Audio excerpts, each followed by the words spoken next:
and desires through Jewish involvement. It's not enough for the Jewish partner alone to find some meaning or to find relationships. If the non-Jewish partner is not also able to find these through Jewish involvement, I venture to say it's very unlikely that that's a family that's going to want to be involved Jewishly. Again, are all of the members of the family comfortable and competent? Are they able to find meaningful relationships beyond the family? Are they able to feel that they have a chance to leave a legacy? Again, one of the things that I think we heard this morning in the sessions is that it's not simply a matter of, okay, we're going to be a Jewish family, everything else gets forgotten. Everything else is irrelevant. Everything else is off the table. Quite the contrary. Everything else remains on the table, and all of those need to be taken into account as well. So at bottom, I would argue that interfaith families will want to engage in Jewish life for the same reasons that any, let us say, all born Jewish family will. Because they find in Jewish teaching, practices, and community resources that help them live a better life and shape a better world. The challenge is really for us as a community to make sure that they are aware that those resources exist and then to actually deliver them in ways that work for those families. Yep. Hello. It's good to be back in Philadelphia. Grew up here, so it's lovely. Thank you for having me. It's hard to come after John because there's nothing he said that I disagree with, so I'm going to say thanks. I do think it's noteworthy, as John was saying, he's not a rabbi. I'm going to put that mantle on and say, I am a rabbi. And what does it mean to actually say, to recognize we're moving, or if we haven't already moved, from a period where we're living in a prophetic tradition of revelation to a wisdom tradition of relevance? What does it mean to my own rabbinate for me to say, okay, that chapter's over? The chapter of me defining what authenticity is something I have to let go of for us to flourish.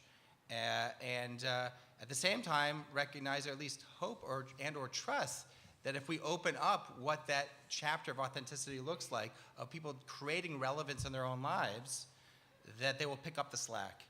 And I think it's interesting for us to think about, as institutions, are we willing to let the rope down a little bit so they can pick up the slack of defining authenticity for themselves? And I'm just recognizing it's hard to do that, but it's needed to do that. And at the same time, we have to recognize that we're shifting from a paradigm we've talked about earlier today. Judaism is not necessarily going to be a or the identity. The question is it a utility?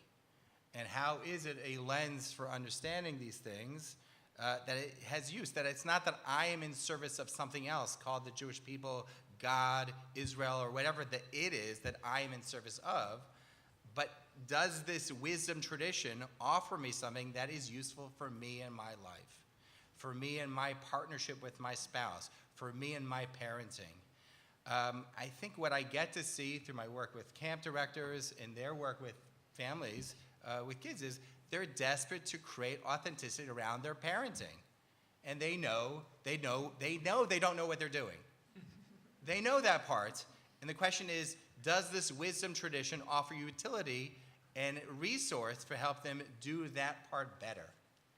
If it happens to be Jewish, great. If it happens not to be, they don't care. If it works, it works.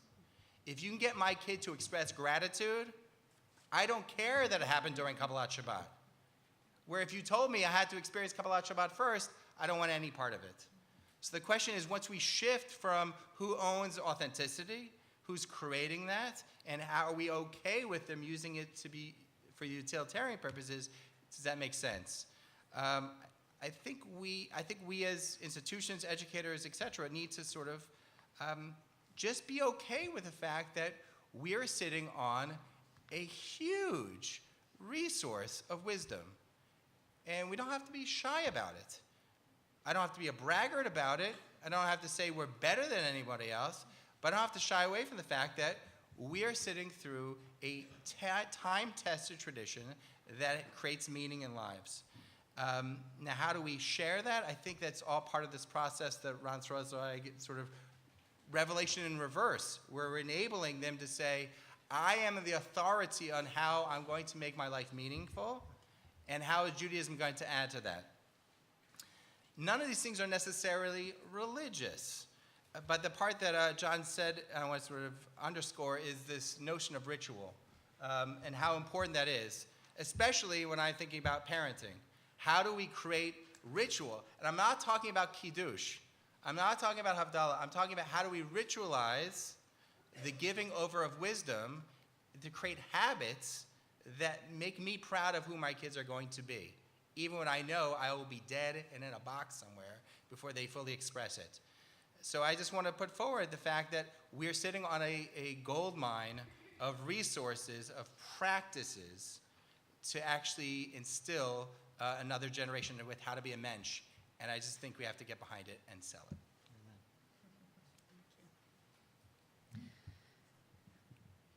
Like someone said this morning, even though I'm the minister, I'm still sort of back in the holidays. So I want to say something. I want to start with something that happened on Monday night to me on Simchat Torah that was unexpected. I usually go to Simchat Torah. I usually leave early with my kids. I'm sort of cooked by the time that holiday comes along. But I stayed this time, and I was dancing, but I've never held a Torah before. And my husband looked at me and kind of gestured, do you want to hold it? And I'm not sure exactly what made me say yes, although I'll speak about it in a minute. I'll speculate. But I said yes, and I took the Torah in my arms, and my first sort of visceral bodily response was, oh my God, it's like holding a baby. It was really like it's so vulnerable, and it's my future, and so I started crying, and I started crying, and I wasn't even exactly sure, but my second thought was, wait a minute, why have I not held, like I've signed up for my kids to pass on this tradition to my children that I have held like this. Why wouldn't I be holding this like this also, this Torah? So, and my third was, what would Jesus have done, I have to say. Probably sort of anachronistic, but I was like, oh, maybe this is what it felt like. Anyway, so the question for me is like, what got me there? What got me to that place over time? And I'm not going to tell the whole story, but one thing is, the rabbi that I asked to marry me and Peter said yes, and she happens to be sitting right over here, so I just have to say that. So we're off to a good start. But I'll say two things about Romemu and where I am now and what I think has made the difference in my life, both as someone who's working with interfaith families at the synagogue, through the synagogue, but also as somebody who's not Jewish, who does get quite a lot out of this treasure, this store of wisdom. And the first thing really is that I am truly welcomed as I am. I walked through the door of the synagogue, and the Rabbi David Ingber, said, he didn't kind of look at me funny or say, well, you're really welcome here. He said, oh my gosh, you're a Christian minister. I'm not exactly sure what you can do, but we need you to do something here. I need you to bring who you are to this place and bring your gifts. So there is an ethic at the synagogue where diversity is encouraged, not even encouraged, it's expected and it's needed. He has said for a very long time, I need diversity within my synagogue because it only makes this spiritual community stronger. So it's not tolerance, it is really a radical hospitality. So I feel like I can come through the doors as I am, and that is clear, I think, to almost anyone who comes through the doors. So from the get-go, there is no sense of you have to do more Jewish or be more Jewish or we want you to convert, because you can come as you are. So that makes it a safe place from the beginning and a very easy place. It lowers the barrier of entry for people to come in. And the second piece, I believe, that's made a big difference to me is Judaism. The feeling I have from the synagogue is Judaism is not the end. It is a means to an end. And what I mean by that is, in many synagogues where I have been before, I sit there and the rabbi's talking to the Jewish people about Jewish things, about Jewish obligation. And I was sort of fine with that. Well, I'm Christian, I'm not Jewish, and this is a synagogue, so they should be doing that. But the difference for me in the synagogue where I am now is that I feel like I'm being spoken to because this is a wisdom, a set of practices, observances, and traditions that can be useful to anyone. And the rabbis, I feel and sense are like soul siblings in a way with me. They are connected to God or source or flow or whatever you want to call that in a deep, deep way. And so they're not afraid of other spiritual technologies that might get us there. It is a synagogue. It's mostly going to be Jewish. But there's not a fear of my bringing some kind of meditation practice from another tradition. In fact, it's encouraged. So those two pieces have made being a part of Romemu, made it a safe place for me to be able to explore and to be able to go on Monday night and hold the Torah and dance with my daughter and my husband, and to feel really and truly fully a part of the community and fully a part of passing this tradition on to my children. I think there's so much more to say, but I guess we'll have time to do it afterwards.